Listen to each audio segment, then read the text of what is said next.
Welcome to Planet Holistic. My name is Todd Schaefer. And I'm Kira Schaefer. And we are going to talk to you today about how to get clients. I need clients, man. I need clients. Damn it. Give me some clients. I don't care what you're telling me. Give me some clients.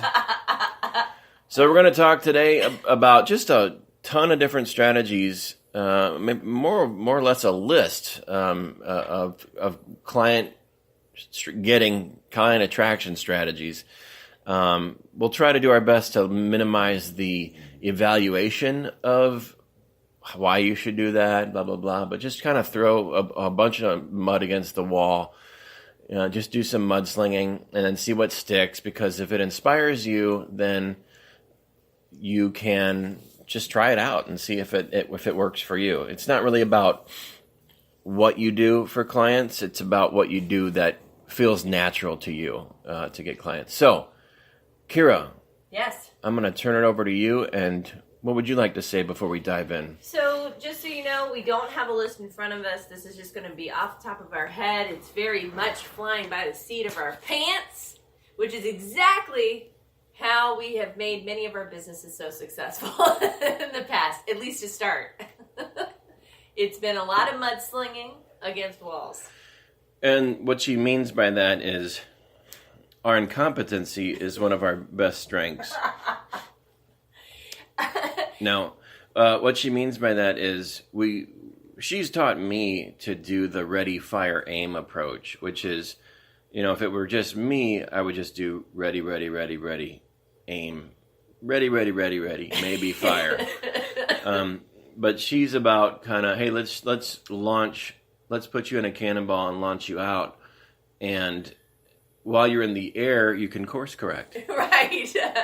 And if you're not going to be, if you're just planning on doing something, that can really lend to self-sabotage, Yeah.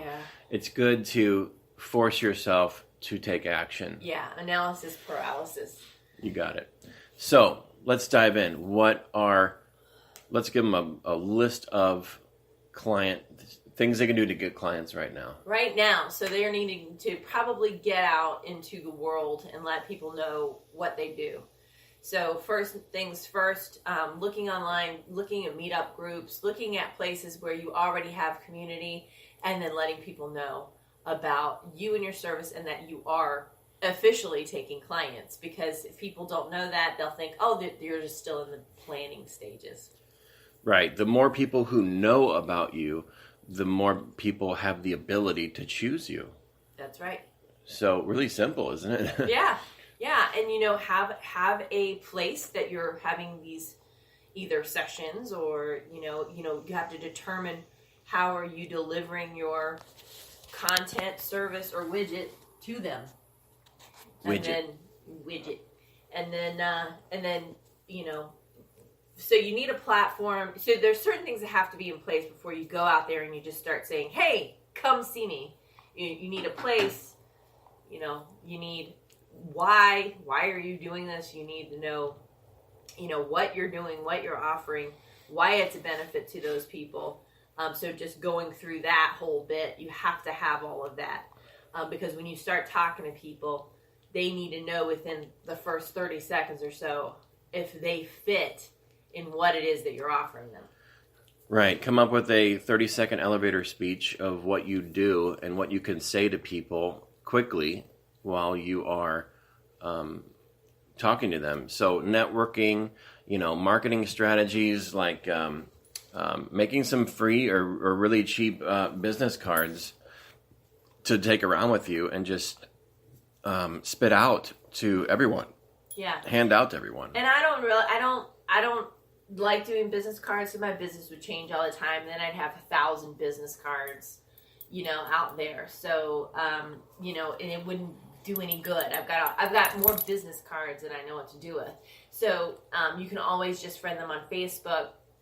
Speaking of Facebook, you can put the people that you know into a Facebook group or invite them to a Facebook group that has something to do with the type of service you offer. So let's say if you are selling widgets or something like that, like I'll even give you this example. So Melaleuca, people who do Melaleuca, they might create a Facebook group, a women in business Facebook group. They might create a Facebook group on healthy living. They might create a Facebook group on becoming profitable as a stay-at-home mom. So they could essentially, even though it's not a direct Melaleuca Facebook group, it's something around it, and they're going to start targeting the people that would normally either buy their products or they would want to be a part of that industry. So you can think about what you offer and then start creating a community. And then within that community, then you can offer some small programs, some little things to get them into the door. Or you can do just a meet and greet or a coupon session to help people know, hey, this is free for the next week, or when you get this, you get this. When you buy that, you get that. Here are all the bonuses for this month, and then you can cultivate that more and more as you continue. Right. Starting the conversation is really, really important. So, like everything Kira was saying, also join like-minded Facebook groups just so people can and engage with them authentically. Don't just go in there and try to sell yourself, but engage with them, build relationships. That's really huge when you're doing this kind of thing. Other indirect things you could do: have a website. You can build a Wix website for free, Wix.com. Begin with an email list. That might be a little bit more advanced, but building an email list is a great idea to do. What else, Kira? Well, the email, so I think that those are really good things. People are just mainly doing landing pages. Right now there's actually something called, I think it's called landingpages.com, where you can just do a quick landing page so that people can get to know you through your website. But you need a website. You just have to have one. They're not going to go away. And it does help to build credibility and helps you sell also. Mm-hmm. So that email list, build your fan base, do some Instagram work, kind of spread yourself out a little bit as far as the different avenues that people will start to see you. Because at first, like even with us, when we opened the publishing business, it was like, so you do what now? And it was hard for them to see, this is what we do. And now we're starting to go out a little bit broader and reaching more in different groups of people and different things. So people are starting to talk about, oh, wait, there's this person that does this thing. I don't fully understand it yet. But that being said, there's even more to be said with your grassroots strategic alliances. And then you can get on their email list, or you can get their email list by doing some kind of a telesummit or connection with each other, then or a little class or something like that brings both of your tribes into the same place so that you can potentially sell to each one. And when we talk about selling or we talk about marketing, we talk about any of that stuff, this is all coming from a completely authentic place. This is not smarmy. These are things that people want. If you're selling a widget you can't get behind authentically, then it's not going to work no matter how much you want it to. Right. So that's that. If you like to talk, start a podcast. Really great way for people to get to know you. You really need to build your presence, online presence, in-person presence. Those are very important things for you to be building. If you have a brick and mortar business or you're renting office space, make sure you start your Google My Business profile. It's free to do.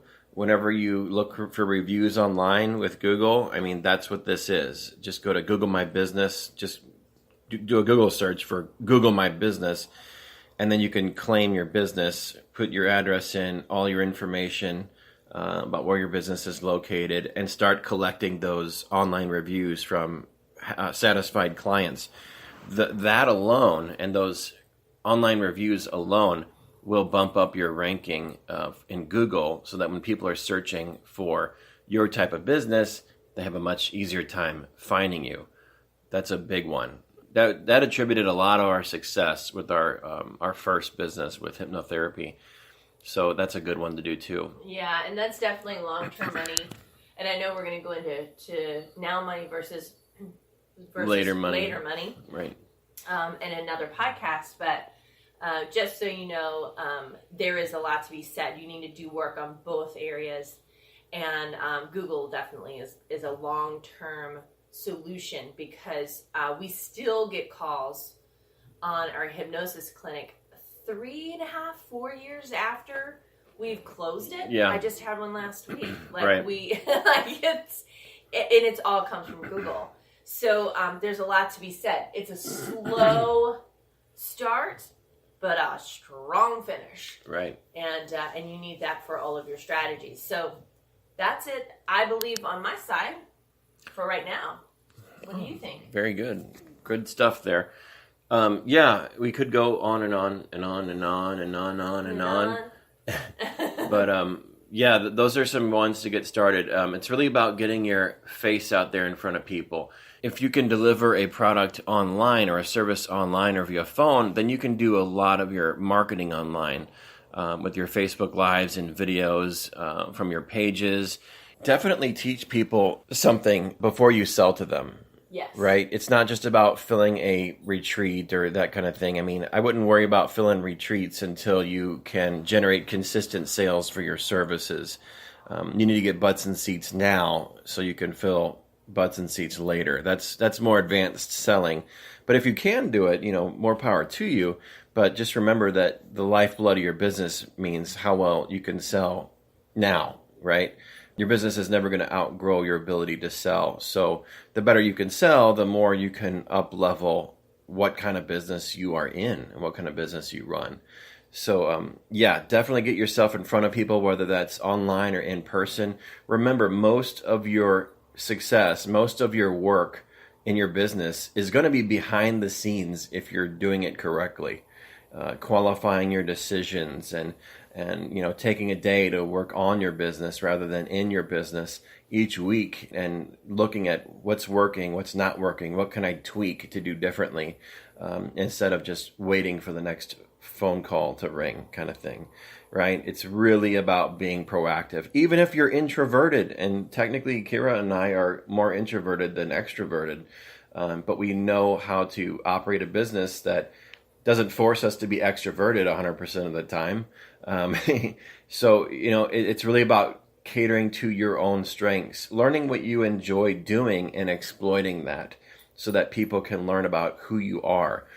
Marketing is about getting your message out there consistently, and the numbers will come. You will get a percentage of people who come and want to see you from your marketing. And like I said, definitely teach people before you sell to them. Share your message. Share things that can benefit them. If you provide value first, people will come to you for service next. It's called content marketing. Right. So when you deliver content, then there's a natural response from people that they also want to give back to you. So I think that's all we've got for today. Thank you so much for joining us, and we hope some of these tips helped. Thanks very much. We will see you next time. Bye. Have you ever considered becoming a published author? Now you can.